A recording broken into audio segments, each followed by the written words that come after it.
I'd like to do a quick build overview of the Abyssal Echoes Sentinel that I recently ran for Vision GL's weekend tournament. For this tournament we were playing Forge Guard, where typically Abyssal Echoes would be a Void Knight skill. So I'd like to make a version of this using echoing spells at some point for more damage, but this version gets a nice amount of defenses through going Forge Guard already.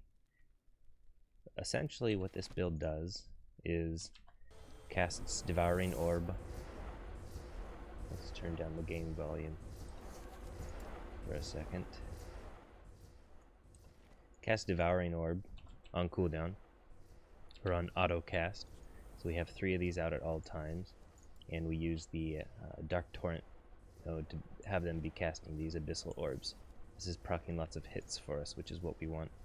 We got a little bit of Time Rot in here, and we want to make so the orbs themselves do damage so they can hit.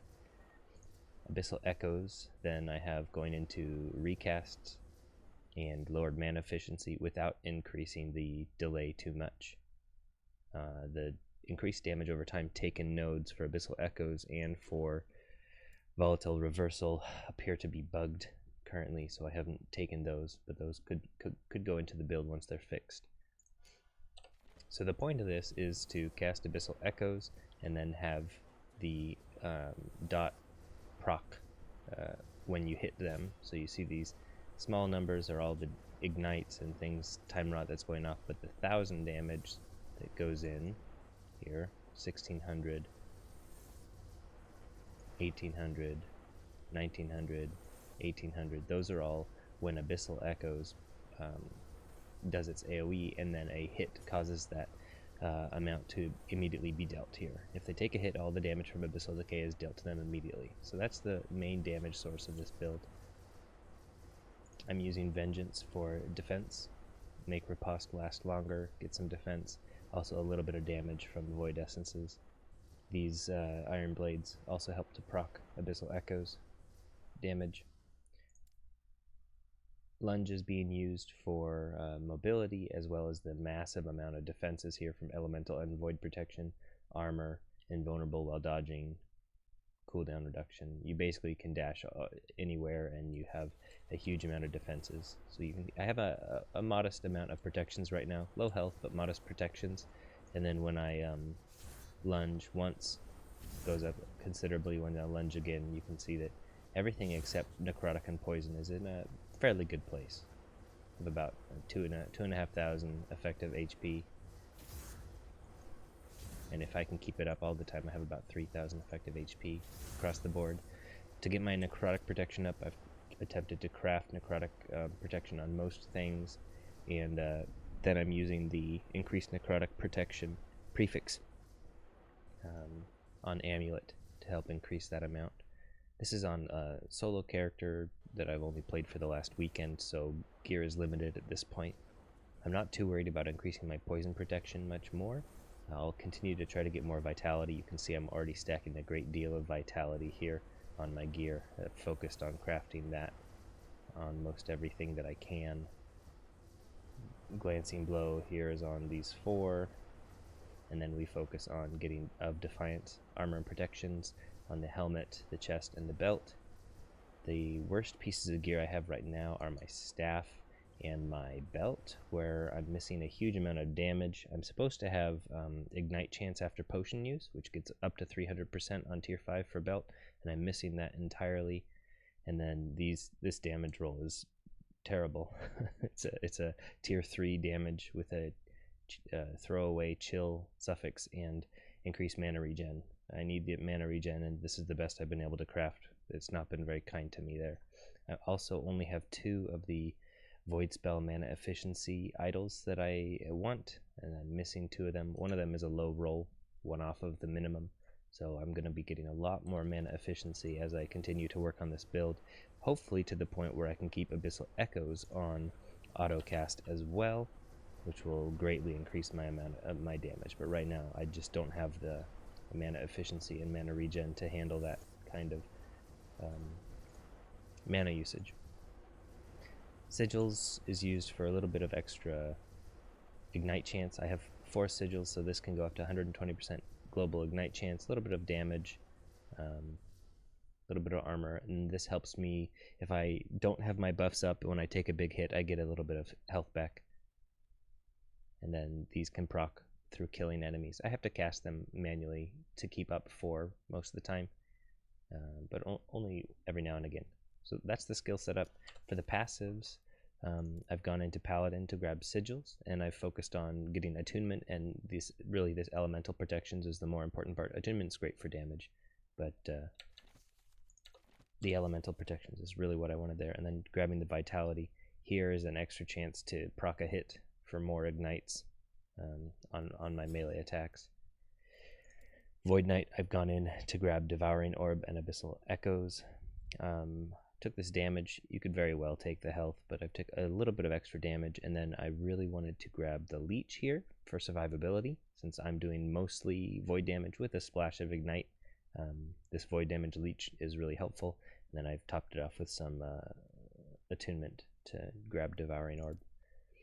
I'm not focusing on block at all. To make this more defensive, you could be using all the block nodes in, here in Forge Guard, here in Paladin, and here in Sentinel, but I've avoided them entirely, so I'm not using them. Instead, I just grabbed the Strength and Attunement for a little bit of armor and damage, attunement for armor and damage, armor on the node, and damage from attunement. Armor if I've been hit, so this is to get me up to Infinite Bulwark. So I'm going to be running a potion spamming build here, where I gain a huge amount of armor and potion find chance if I've used a potion, and then here if I use a potion after being hit, I also gain a large amount of damage. This goes up to 300% with 3 more points. Then I have the bleed and ignite chance. A few extra points left over. Could go into Regenerator for health on generic hit. That could actually regenerate quite a bit of health, but I've opted to put it into more damage since all of my gear is essentially crafted for vitality and defenses. I went for damage nodes. Alright, so let's do an example arena run, see how this looks. I was able to get this up to, what was it, 241. The essential way this plays is you lunge in because you want to get your buffs up, and then you cast the Abyssal Echoes. You can see it's going off and chaining. There's a bit of FPS drops when you get large packs because it chains since there's so many numbers going on. But basically you see enemies' health kind of drops in these periodic sweeps. That's whenever the Abyssal Echoes procs, and they take the full amount of damage of that Abyssal Echoes damage over time. All gets dealt at once. You lunge in, you use Vengeance to keep up your 30% less damage while you when you riposte a hit. It's 30% less damage taken, and then if I've used Vengeance within the last 2 seconds to hit an enemy, I take 36% less damage. That's really the entire build. And then you gotta make sure you keep up your elemental protections by most often lunging twice. Void and elemental enemies are the scariest for me right now because if I don't have my lunge buff up, then I can easily take more damage than I expect to. And using potions, right? So you see all these potion drops because when you're below max potion, the 200% potion find chances, just you find them everywhere. Sometimes your entire screen is littered with them if you aren't picking them up. So you can see I get 10,000 armor with lunge and potion buff, respectable amount of armor. It's not like the most that Forge Guard can get, but it's pretty good. Also, as you're taking hits, because you're a Forge Guard, you take up to 30% less damage, 3% per hit, stacking 10 times. So there's a few decent defensive layers. Of course, Glancing Blow Cap, but this is in general what happens, and it stays the same until probably about wave 200, when you start having to be a little careful. at the point where my gear is. That's where I'm finding, okay, I need to start playing a little careful. I ended up dying at 241 when I started a new arena. I dashed to the left here, and it was a pack of Frax, the bees, and they immediately hit me with a lightning melee attack. All of the whole pack hit me, and I only had one lunge buff up, and I didn't have vengeance buff up, and so I just melted before I could react. I wasn't used to taking the damage, and before my buffs were rolling on the new arena, I got taken down. So this could push farther in its current state with better idols for mana efficiency, with better staff, more mana regen, more damage here, ignite chance, 300% ignite chance after using a potion.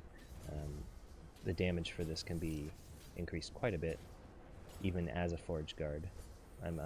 This build could, I'm guessing, could push 400 with good play. In addition to, I'm not going to do a full arena run, I just wanted to do a quick showcase here.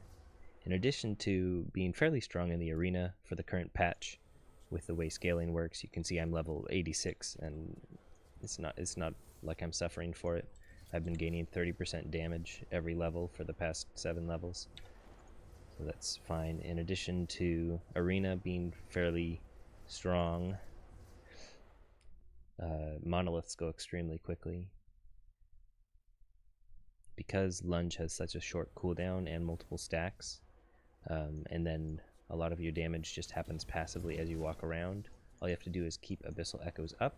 Ideally, you want to keep 2 sets of Abyssal Echoes going, where if you see the pulse, then you want to alternate them like this, so you have pulse, pulse, pulse, pulse, instead of just one at a time, because that means they can those can be procced separately with rapid hits from your Abyssal Orbs, your melee attacks, your here I even have the Axe Thrower for additional ways of proccing the Abyssal Echoes. Just all sorts of attempts to get a hit in after they've been hit by Abyssal Echoes. So you can see the damage single target is not incredible, but it's sufficient by far. It's not weak. And then let's see if I can get a Serpentine Desert, which is the longest map. 4 long streets. Let's do the Fluttered Cavern. That's a sizable one. And then you can try to get your sigils up at the start of a map or arena by casting it a few times before you have to spend mana on echoes. If you're not interested in killing everything, you can just kind of run past, but even if you just dive in, make sure you activate Abyssal Echoes and then hit Vengeance, most things die. So you end up spending most of your time just running through or diving past mobs. If you just want to get arena keys, you don't have to kill the things, you just run past them. If you do want to get more experience and loot, then you just spend a little extra time, or even train an entire group of mobs through the map, and the orbs take them out as you go. I have noticed that because some of my idols have chance to slow with void skills, those abyssal orbs can stack up quite a few slows, and it's a noticeable amount of extra safety in arena, especially on slow attacking enemies. It makes their animations much slower and safer. Oh, introspective, actually. That's the that's the mana efficiency idol I need. So I'll finish this and call it that as a little build showcase. Hoping to kind of complete this, push it out further, see where it can go once I transfer to softcore instead of being on solo. And then I'll like to make a Void Knight version to see just how much the damage can go up when you have Devouring Orbs and Abyssal Echoes echoing from the Void Knight specialty.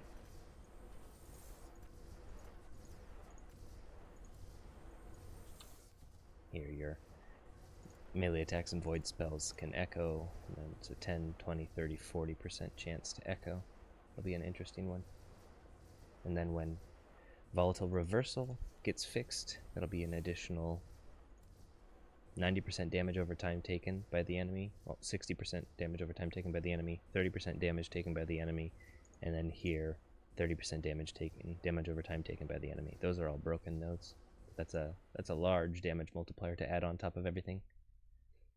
Anyway, have a good one.